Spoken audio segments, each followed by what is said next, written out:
Morning students. Earlier class में अपन ने Cauchy sequence को डिफाइन किया था।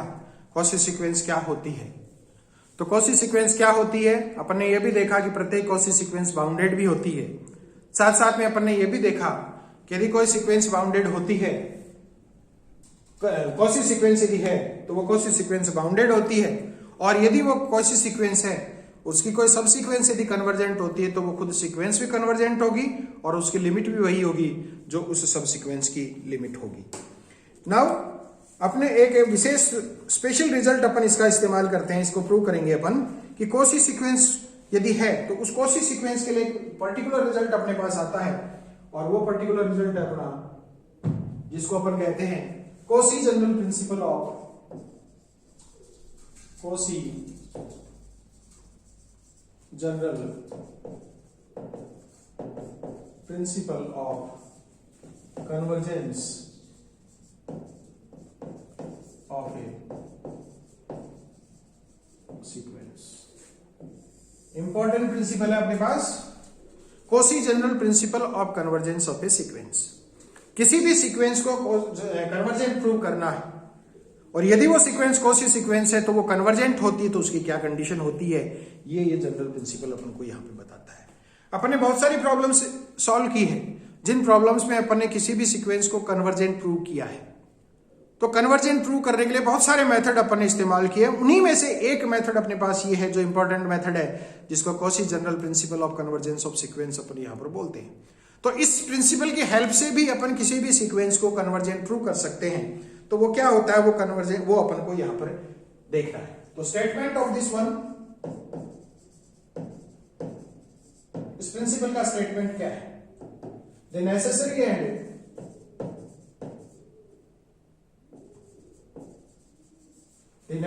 And sufficient condition for a Cauchy sequence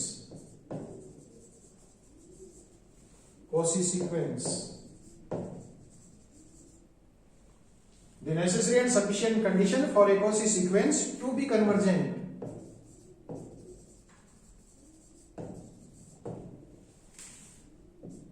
is that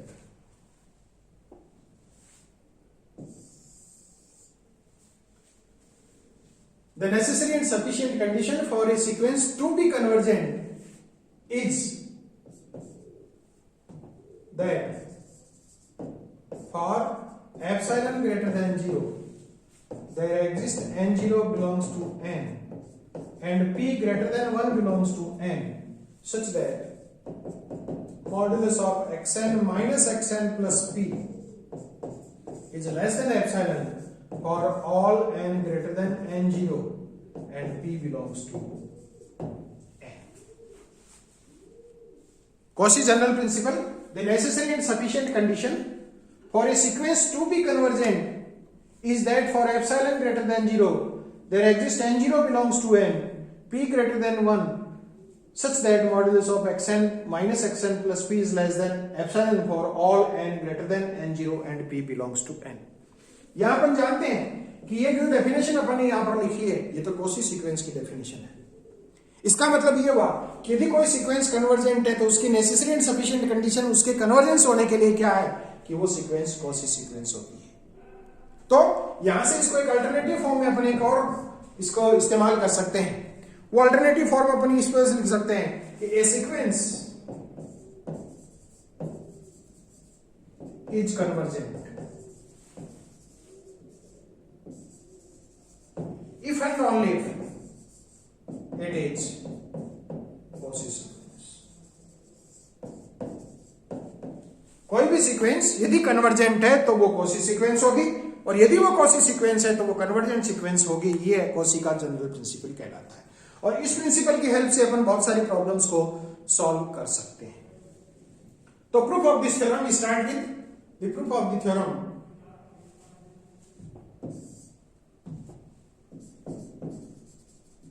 पहले अपन मान करके चलेंगे that xn is a convergent sequence and the limit is L, यानी जो सीक्वेंस xn है वो कन्वर्जेंट है और उसकी लिमिट L है, यानी ये L को कन्वर्ज करती है, ये अपन को मान करके चलें। यदि अपन ये मान करके चल रहे हैं कि सीक्वेंस कन्वर्जेंट है तो अपन को ये प्रूव करना है कि ये सीक्वेंस कौन-सी सीक्वेंस होगी, ये अपन को प्रूव करना है। अपन जानते हैं कि ये सीक्वेंस कन्वर्जेंट है और उसकी लिमिट L है, तो कन्वर्जेंट की डेफिनेशन से then by definition of convergence, convergence की डेफिनेशन से for epsilon greater than 0 there exists n0 belongs to n such that modulus of xn minus L is less than epsilon for all n greater than n0 number 1.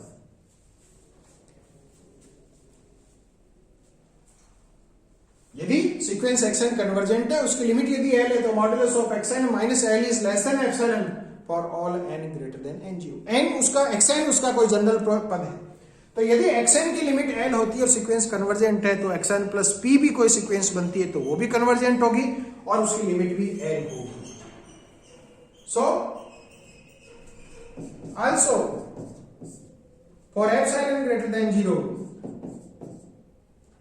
For epsilon greater than 0 there exists n0 belongs to n such that modulus of xn plus p minus L is less than epsilon for all n greater than n0 and p belongs to n. If n greater than n0 then n plus p is also a natural number and that will also be greater than n0. So we have taken here that modulus of xn minus L is less than epsilon if the sequence convergent, and by the same result we have taken here modulus of xn plus p minus L is also less than epsilon for all n greater than n0 and p belongs to n. Since epsilon is a positive number which is small, so instead of epsilon if we take here epsilon by 2 then it does not make any effect in the definitions. Now we have to prove that the sequence is Cauchy sequence. So by using first and second we will prove that the sequence, given sequence is a Cauchy sequence. As we know that if the sequence is Cauchy sequence then we have to prove that modulus of xn minus xn plus p is less than epsilon for all n greater than n0 and p belongs to p greater than 1 belonging to n. So we have to prove modulus of xn minus xn plus p. We will find the value of xn minus modulus of xn minus xn plus p by adding and subtracting this one L. From this one we get xn minus L minus xn plus p plus L. As we know that if we taking these two and using modulus of a plus b, we get this is modulus of a plus b is less than modulus of a plus modulus of b. तो ये अपने पास आता है this is less than modulus of xn minus L, इसमें से minus बाहर ले लें और वो भी आपका प्लस हो जाएगा मॉडुलस से बाहर, ये हो जाएगा xn plus p minus L।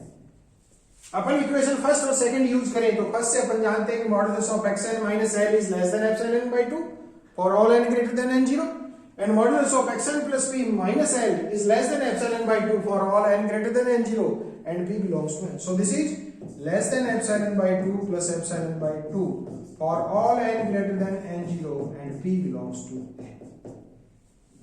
तो अपन को रिजल्ट मिला this implies modulus of xn minus xn plus p is less than epsilon for all n greater than n0 and p which is greater than 1 belongs to n. लेकिन अपन जानते हैं ये definition तो आपके Cauchy sequence की definition होती है, इसका मतलब जो सीक्वेंस इसको कन्वर्जेंट लेकर के चले थे वो कैसी होगी, कॉची सीक्वेंस होगी। This implies the sequence xn is Cauchy sequence. तो अपन ये लेकर के चले यदि कोई सीक्वेंस कन्वर्जेंट है तो वो कॉची सीक्वेंस होगी, ये उसका नेसेसरी पार्ट हुआ। इसका कन्वर्स अपन प्रूव करेंगे। अपन ये लेकर के चले कि let xn is a Cauchy sequence converse part अपन ये लेकर के चलेंगे। यदि सीक्वेंस कॉसी सीक्वेंस है तो अपन को प्रूव करना है कि ये सीक्वेंस कन्वर्जेंट होगी। कॉसी सीक्वेंस है तो कॉसी सीक्वेंस की डेफिनेशन से अपन ने ये प्रूव किया है कि यदि ये कॉसी सीक्वेंस है तो ये बाउंडेड सीक्वेंस भी होगी। This implies xn is bounded sequence. यदि ये कॉसी सीक्वेंस है तो ये कॉसी सीक्वेंस बाउंडेड होगी। और अपन ये भी जानते हैं कि यदि एक सीक्वेंस बाउंडेड है तो इस बाउंडेड सीक्वेंस का एक कन्वर्जेंट सब सीक्वेंस जरूर मौजूद होगा। ये अपन सीक्वेंस की डेफिनेशन से जानते हैं। This implies xn has a convergent सब सीक्वेंस। कॉसी सीक्वेंस की डेफिनेशन से अपन जानते हैं कि यदि कोई सीक्वेंस बाउंडेड है तो उस बाउंडेड सीक्वेंस का एक कन्वर्जेंट सब सीक्वेंस जरूर मौजूद होगा। तो यदि xn कॉसी सीक्वेंस है तो ये बाउंडेड होगी, और यदि बाउंडेड है तो इसका एक कन्वर्जेंट सब सीक्वेंस होता है। अपन ये मान लें let xvn is a convergent सब sequence of xn converging to L। अपन ये मान लें कि xvn xn का एक कन्वर्जेंट सब सीक्वेंस है और उसकी लिमिट L है। अभी अपन ने पढ़ा है, हम जानते हैं, also we know that यदि कोई सीक्वेंस अपने पास में है, कोई कॉसी सीक्वेंस अपने पास में है और उस कॉसी सीक्वेंस की कोई कन्वर्जेंट सीक्वेंस होती है, और वो कन्वर्जेंट सीक्वेंस यदि सब सीक्वेंस यदि होती है और वो कन्वर्जेंट सब सीक्वेंस यदि L को कन्वर्ज करती है तो खुद सीक्वेंस भी कन्वर्जेंट होगी और उसकी लिमिट भी L होगी। So xvn is convergent sequence of the sequence xn converging to L। तो इससे अपन को ये रिजल्ट मिलता है, we know that if a sub sequence of a Cauchy sequence converges to L, then the sequence xn will also converges to यदि सब sequence अपन ने लिया और वो सब सीक्वेंस यदि L को कन्वर्ज करती है तो खुद सीक्वेंस भी कन्वर्जेंट होगी और उसकी लिमिट भी L होगी। ये अपन जानते हैं इनके सब कॉसी सीक्वेंस की डेफिनेशन से। दिस इंप्लाइज जो सीक्वेंस अपन ने ली xn is also convergent and limit n tends to infinite xn is equals to L, यानी वो कन्वर्जेंट भी है और उसकी लिमिट वही होगी जो सब सीक्वेंस की लिमिट होगी, यानी उसकी लिमिट भी L होगी। तो अपन ने यहां रिजल्ट निकाला कि यदि वो सीक्वेंस जिसको अपन ने कॉसी सीक्वेंस ले रखा था वो कॉसी सीक्वेंस है तो वो कन्वर्जेंट भी होगी, और नेसेसरी पार्ट में अपन ने ये लिया था कि यदि वो कन्वर्जेंट सीक्वेंस है तो वो कॉसी सीक्वेंस भी होगी। तो दोनों को रिजल्ट से अपन मिला, तो यहां से तो अपन को रिजल्ट मिला this implies xn is sequence xn is convergent sequence. तो यदि वो सीक्वेंस कॉसी सीक्वेंस है तो वो कन्वर्जेंट होगी, और यदि वो कन्वर्जेंट सीक्वेंस है तो वो कॉसी सीक्वेंस होगी। ये इसका प्रिंसिपल कहलाता है, जिसको अपन Cauchy general principle of convergence of sequence कहते हैं।